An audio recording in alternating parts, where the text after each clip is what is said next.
E aí, gente, tudo bem? Mais uma videoaula para vocês do nono ano a respeito das atividades do PET.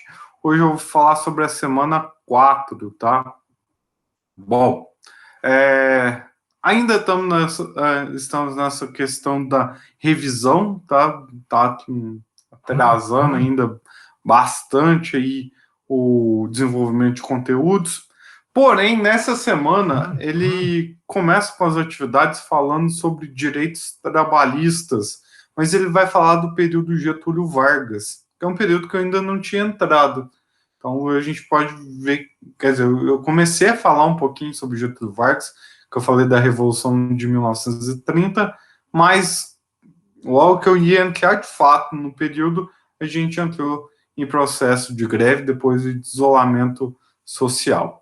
Bom, então essa primeira questão aí vai estar falando sobre Getúlio Vargas. Getúlio Vargas vai chegar ao poder através da Revolução de 1930. Depois de uma discussão de Minas e São Paulo, rompeu-se aquele pacto, aquela política café com leite, e por conta disso, Minas se aliou ao Rio Grande do Sul e à Paraíba e concorreu à eleição, formando uma nova chapa, a ANL, Aliança Nacional Libertadora. O objetivo era acabar com o predomínio paulista na política. No entanto, a eleição, que foi disputada naqueles mesmos moldes, do voto de cabresto, do coronelismo, do mandocianismo, do clientelismo, acabou dando a vitória para o PRP, que era o Partido Republicano Paulista. Apesar dos protestos, a eleição acabou sendo viabilizada e o candidato paulista, no caso, na época, que era Júlio Prestes, seria eleito, então, presidente do Brasil. Entretanto, o candidato a vice de Getúlio Vargas, que era João Pessoa, acaba sendo assassinado na Paraíba. E isso vai acabar mobilizando os estados que eram contra São Paulo, jogando a culpa no estado de São Paulo pelo assassinato de João Pessoa. Então, forme-se aí um grupo revolucionário, iniciando-se a Revolução de 1930. Praticamente ficou o Brasil todo contra São Paulo e Rio de Janeiro. No final desse processo, os outros estados saem vitoriosos, São Paulo é destituído do poder e Vargas assume a presidência. Tá? Vargas vai acabar atendendo a todos os setores, a todos os interesses de setores de estados que eram dissidentes da política café com leite, até mesmo Minas Gerais, que rompeu ali no final. E a maioria desses grupos queriam quebrar com essa visão de que o Brasil era um país agrário. O Brasil estava extremamente dependente dessa questão do café. Eu comentei com vocês que vai ter um período, principalmente depois da crise de 29, que o café não vai valer nada mais. Vai ser um produto que vai ter encostado, estocado até as tampas nos armazéns federais. E Vargas vai ser o primeiro a tentar mudar essa visão, passar o Brasil para uma economia industrial. E para passar o Brasil para a economia industrial, não bastava apenas haver os investimentos, as indústrias, mas também regularizar a situação do trabalhador industrial, o trabalhador urbano, que é diferente do meio rural, que até então ainda estava muito ligado à questão da escravidão. A gente está falando de 1930, a escravidão não tinha terminado nem 50 anos aí pela frente. Ou seja, era necessário se rever essa condição do trabalhador. E vai ser justamente no período de Vargas na presidência, vai ser um período bem longo, pelo período ditatorial que ele viveu, o período provisório, o período constitucional. Ele vai ficar num período no poder de forma seguida de 1930 a 45. Vai haver umas divisões internas, mas depois a gente deve trabalhar isso em outras aulas. Mas o fato é que, durante esse período que Vargas permaneceu na presidência, foi regulamentado, então, as leis trabalhistas, entre elas a jornada de trabalho de 8 horas, as férias remuneradas, o salário mínimo, o descanso remunerado, assistência médica, ou seja, todos esses direitos passaram a ser uniformizados e oferecidos ao trabalhador.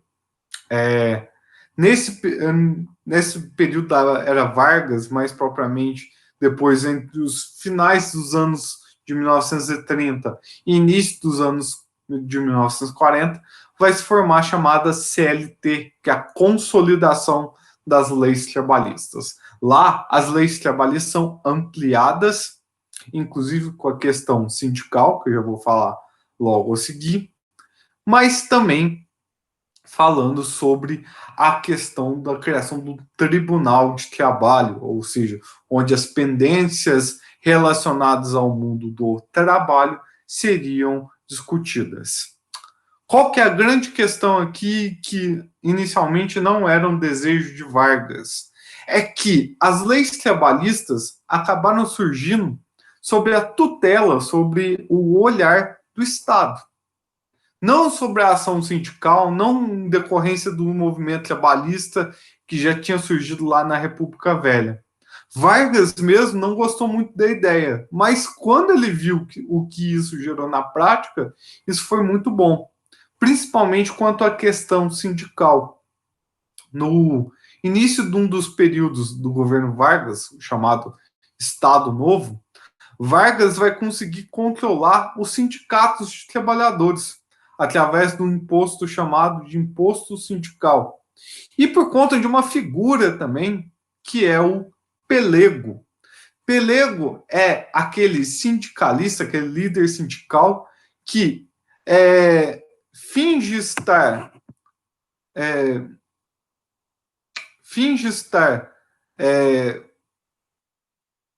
ali ajudando o trabalhador, mas o que de fato ele está fazendo é favorecendo o governo. Sempre que se mobiliza uma greve, por exemplo, o pelego ele desconversa, ele age contra esse movimento.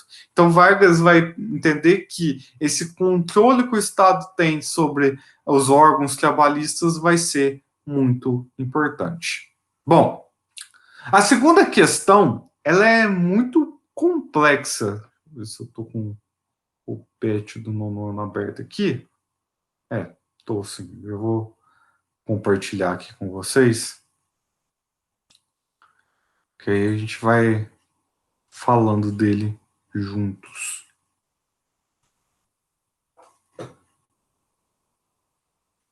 Bom, vai aparecer aí para vocês. Bom, então, ó, na atividade 2, ele está pedindo para você fazer um resumo da República Velha, ou seja, colocar tudo ali. Você pode acessar esse site aqui que vai te ajudar bastante. Mas o que ele vai querer saber?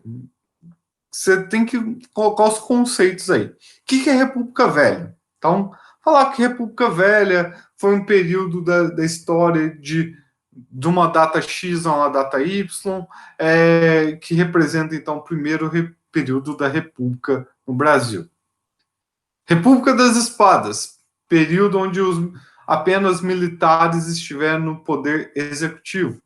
Mandonismo, esse é um termo que eu não trabalhei muito em sala de aula com vocês, mas mandonismo, ele vai se assemelhar muito ao coronelismo, que é o fato da elite agrária, elite oligárquica no Brasil, querer ter acesso ao poder.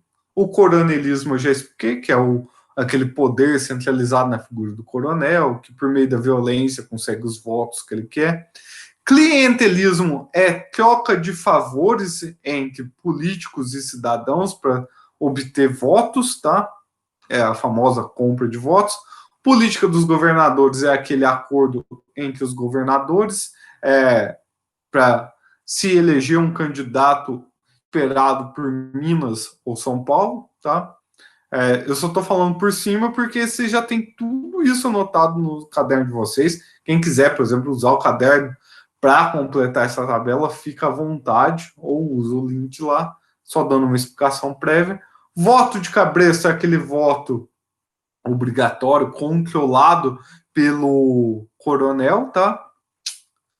Política café com leite é o acordo de Minas e São Paulo para escolher quem vai ocupar o poder executivo no país, já que os dois países eram os principais centros políticos do Brasil. Não era só questão de economia. Minas Gerais tem o maior colégio eleitoral. Até hoje, São Paulo, o segundo maior.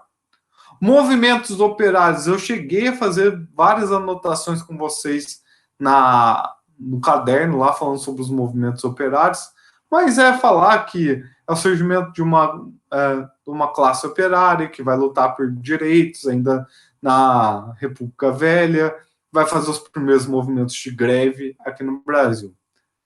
É complicado essas partes aqui, o movimento operário, ou Guerra de Canudos, da Chibata, Contestado, para escrever tudo isso num pequeno espaço. Vocês veem que eu gastei um tempo escrevendo essas coisas no quadro, não preciso copiar tudo.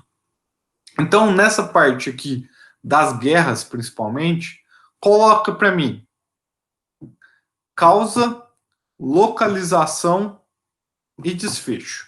É isso que eu quero saber dessas guerras. Então, pode colocar lá, primeira linha, causas, localização e desfecho. Causas, localização e desfecho. Pronto. Esses 3 itens é suficiente para mim de todas essas guerras e revoltas aqui no Brasil, tá? Então, fiquem à vontade para consultar o caderno. No caderno já tem os 4 aí, tanto a Guerra de Canudos, quanto a Revolta de Chibata, Contestado e Coluna Prestes, tá? O vídeo que eu tinha para mostrar para vocês hoje é isso, tá? Qualquer dúvida é só me enviar lá no grupo que eu respondo. Tentem enviar sempre as dúvidas no grupo, porque a dúvida de um pode ser a dúvida de outros e isso já responde de bate-pronto para todo mundo. Na hora de, assim que terminar o exercício,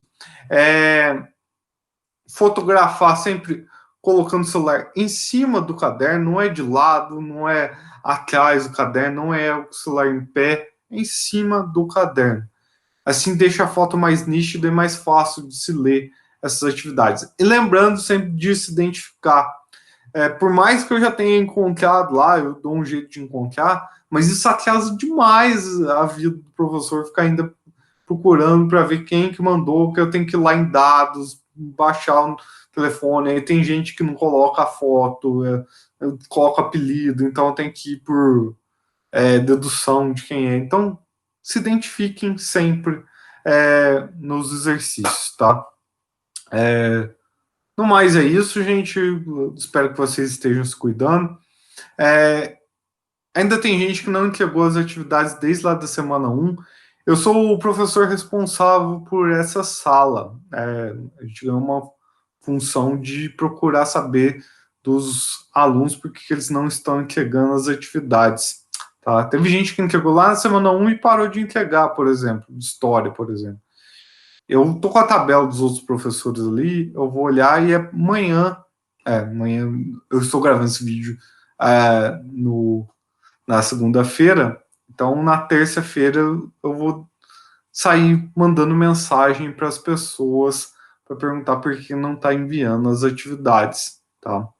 Se alguém souber, esse aluno X aqui não está tendo acesso à internet, está com a apostila ainda, tal, pede para esse aluno entrar em contato comigo de alguma forma, porque os telefones de contato lá no grupo, eles estão lá de qualquer forma. Então pede para ele me retornar, fala assim, posso entregar tal dia, porque provavelmente não é só a minha atividade, é dos outros professores também. Então tudo isso precisa ser entregue. Bom, eu vou ficando por aqui, gente. Espero que vocês estejam bem, que vocês estejam se cuidando e até o próximo vídeo. Falou, gente. Até lá.